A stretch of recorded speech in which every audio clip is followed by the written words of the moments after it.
What up, guys? More Mr. Dan Tarantina. You're listening to the Entertainment Report on iHeartRadio, live from Dubai for Wednesday, December 18th, 2019, delivering some major stories and trends going on in the world of entertainment and beyond. You can follow the show on Facebook, Twitter, or Instagram, facebook.com/Entertainment Report with Ray Melo, that's RAYMELO, on Twitter at The Enter Report, or on Instagram at The Entertainment Report. You can listen to the show anytime you want on iHeartRadio. Just go to iHeart.com or your iHeart phone app, search for The Entertainment Report, and it'll take you to the page.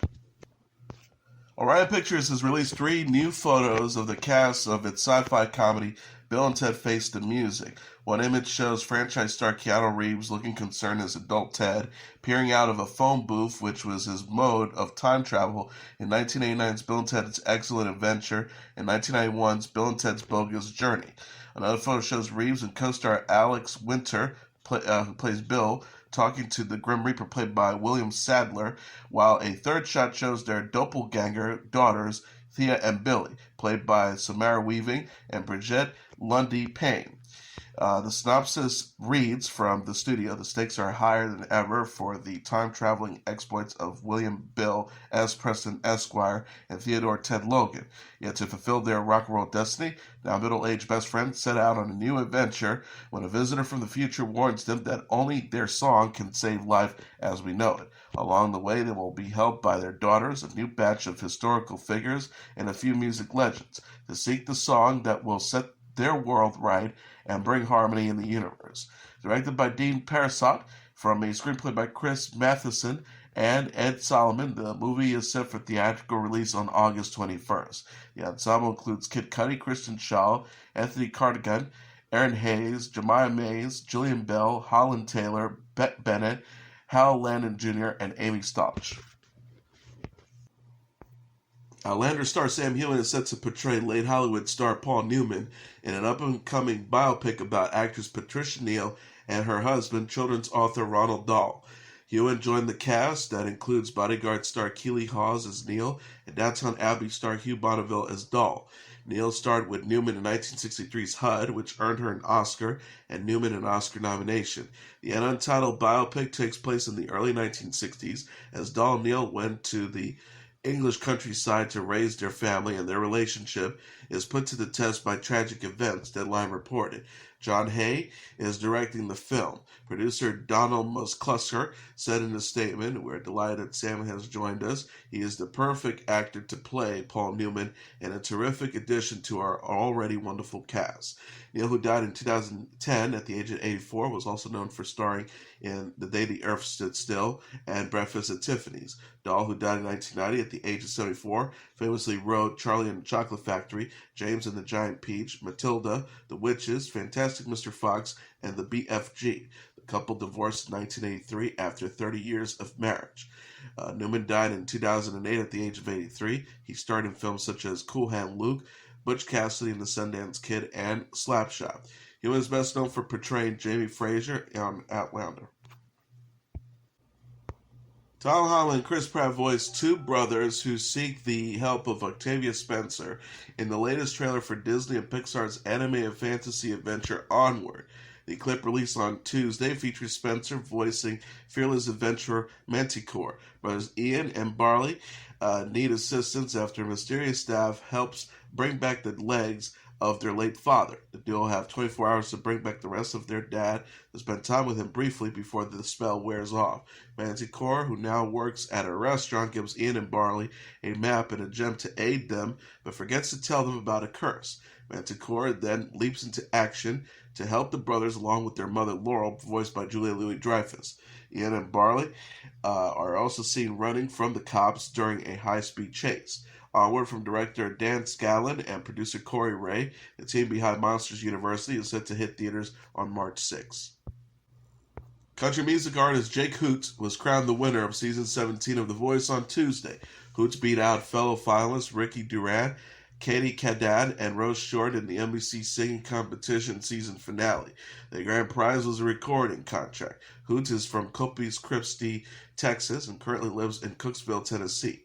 He is a single father of a 4-year-old girl who tweeted Tuesday morning, hours before his win was announced, "What a ride. Thank you to Kelly Clarkson for believing in me, to my family for putting up with me, and to all the Hooters out there who made this possible. I love y'all. Please keep voting and streaming the tar out of the songs." Music icon Kelly Clarkson was his coach this season.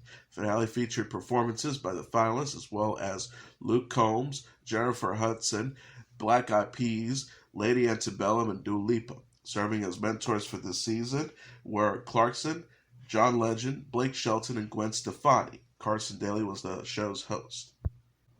Meghan McCain is voicing her love for The Voice co-host Whoopi Goldberg following a heated argument on the show. McCain and Goldberg spoke out on the series Tuesday after clashing over the President Donald Trump's impeachment inquiry during Monday's episode. Goldberg says it's normal for things to get heated on the show. She denied her conflict with McCain reflected on women's ability to communicate with each other. Goldberg says, "We're really passionate. This is our job. We come in, we talk to each other. Sometimes we're not as polite as we could be. That's just the way it is." She added, "This is not an indication that women can't sit around and talk. This is not an indication that we don't know how to deal with each other on camera. Wherever you sit in all this, don't assume that we're over here with butcher knives under the table. The star says this is our gig. Sometimes it goes off the rails." McCain and Goldberg's respective supporters have sounded off on social media following the pair's fight. Goldberg told people to just calm down. McCain agreed with Goldberg and said she gets along great with her co-hosts. McCain said, "I love you very much. I love you for a long time. You were good friends with my dad," referencing to her late father, Senator John McCain. "We fight like we're family. It's all good. We're not tearing the set apart." McCain and Goldberg were discussing the impeachment inquiry Monday when Goldberg told McCain to please stop talking. McCain continued to speak, saying she was trying to show a conservative perspective on the issue. McCain tweeted after the show that she won't be quiet. She compared herself to the Game of Thrones character Daenerys, aka the mother of the dragons, in a post on Tuesday. McCain wrote, "Good morning to all the fellow conservative girls who won't be quiet." Narcos Mexico Season 2 is coming in February. Netflix shared a release date, February 13th, and first looks photos for the season Tuesday on Twitter. One of the photos shows Diego Luna in character as cartel leader Miguel Ángel Felix Gallardo. The other shows Walt Breslin, played by Scoot McNairy, searching for fellow DEA agent Kiki Camarena, played by Michael Pena. The post reads, #Narcos Mexico Season 2 premieres February 13th. McNairy's Breslin was unveiled to be the Season 1 narrator in the season finale. The season ended with Breslin stepping in after Camarena's death at the hands of Gallardo and his cartel. Showrunner Eric Newman told The Hollywood Reporter in 2018 that Breslin's introduction mirrors the series of DEA agents in the original Narcos, including Steve Murphy, played by Boyd Holbrook, and Javier Pena, played by Pedro Pascal. Newman says, "It's just the continuing revolving doors of here comes a new guy, and this time we're going to get it right. We've seen that with Agents Murphy and Pena in Seasons 1 and 2, and Pena alone in Seasons 3. Kiki Camarena in Narcos Mexico, and now a new guy who is basically going to come down and probably get nothing done, and the cycle will continue." Netflix said Season 2 takes place in the mid-1980s and chronicles the missteps, ill-conceived agendas, and corruption on both sides of the border that have led to a dangerous present in the failed war on drugs. The original Narcos starred Wagner Moura as Colombian drug lord Pablo Escobar and had 3 seasons on Netflix. Narcos Mexico debuted as a companion series in November 2018. Vampire genre Van Helsing has been renewed for a 5th and final season, Syfy announced Tuesday. The renewal comes before Van Helsing Season 4 finale on Friday at 10 p.m. Eastern Standard Time. The 5th season will consist of 13 new episodes that will close out the series in 2020. Production is set to begin in early next year. Van Helsing follows Vanessa Helsing, a relative of the titular vampire hunter portrayed by Kelly Overton.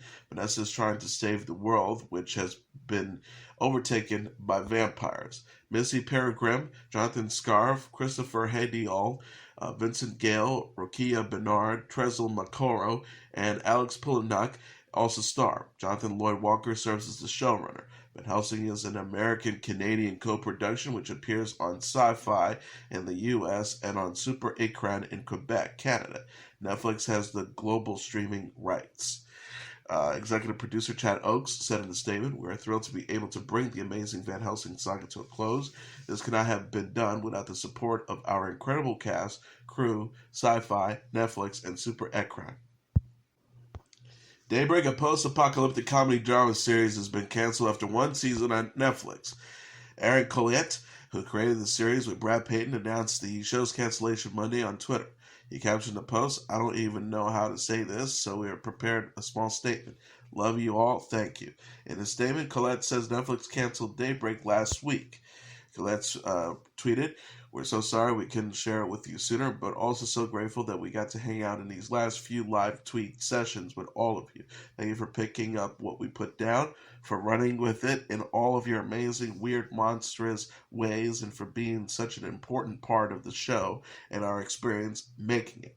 He added, "No one is as heartbroken as we are that we can't share more of this ride with you, but we're so grateful to have gotten to bring it this far. Thank you for riding with us, for your voices, your enthusiasms, your memes, your fart jokes, and your unashamed crazy.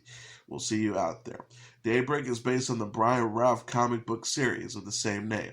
The show starred Colin Ford, Aliva Ann Lynn, Sophie Smollett, and Austin Kroon as a group of misfits living in post-apocalyptic Glendale, California. Kim Kardashian says her feud with sister Kourtney Kardashian gets worse before it gets better on Keeping Up with the Kardashians. 39-year-old television personality discussed her issues with Kourtney on Tuesday's episode of The Ellen DeGeneres Show amid reports Kourtney is leaving Keeping Up with the Kardashians. Kim and Kourtney clashed in Keeping Up with the Kardashians Season 17 over the demands of filming the E! reality series. Kim says, "Kourtney and we just went to Japan together. We really taken the time to hear each other out and listen. What sucks is that Season 18 will come out as soon, and it gets worse before it gets better." She added, "Her and I have healed and have talked about everything and really come to an understanding." Kim explains how she and sister Khloe Kardashian have picked up the slack for Kourtney, who refused to film at points in Season 17. Kim says if one family member goes on vacation a lot or takes time off a lot, the other family members have to step in and take over those hours. So for the past year, Kourtney and I have been taking over her hours. She added, Khloe and I have been really frustrated that we've been working together. We have kids and have a lot of stuff going on, so it's been exhausting for us when she hasn't taken that into consideration. Kim says Kourtney ultimately decided to film a little bit in Season 18. She says, "We're in a good place about respecting each other's space. If someone doesn't want to be on the show, we obviously want them to have that mental break and live their life exactly how they want." Kourtney said during Season 17 finale, which aired Sunday, that she was at her breaking point with the show. Kourtney says, "I have 3 kids that are my priority more than the show. What I'm saying is I'm getting to the point where I'm not happy. Everyone has their breaking point. Life is short. It's not all about filming the show." She added, "I need a break and I don't want to film anymore." On Ellen, Kim also reacted to her sister Kendall Jenner ranking the Kardashian Jenner siblings in order of best to worst parents. Kendall put Rob Kardashian first, followed by Khloe, Kim, Kylie, and Kourtney. Kim said of Kendall, to her defense, she did start it off with, "You guys, they're all amazing parents. I can't believe they understand that Kourtney was sensitive about that because she's an amazing parent." The marvelous Mrs. Maisel actor Brian Tarantina died of an accidental drug overdose, according to the New York City Medical Examiner's Office. Tarantina died November 2nd at the age of 60 from the intoxication due to the combined effects of fentanyl, heroin, diazepam, and cocaine. Asia Worthy-Davis, executive director of the public affairs for the New York City Office of the Chief Medical Examiner, confirmed to NBC News. A family member called police to report an unconscious person in a Manhattan residence. Police said in November. Paramedics officially declared Tarantina deceased at his Hell's Kitchen home. He began his acting career as a student at the famed Farello H. LaGuardia High School of Music and Arts and Performing Arts in New York.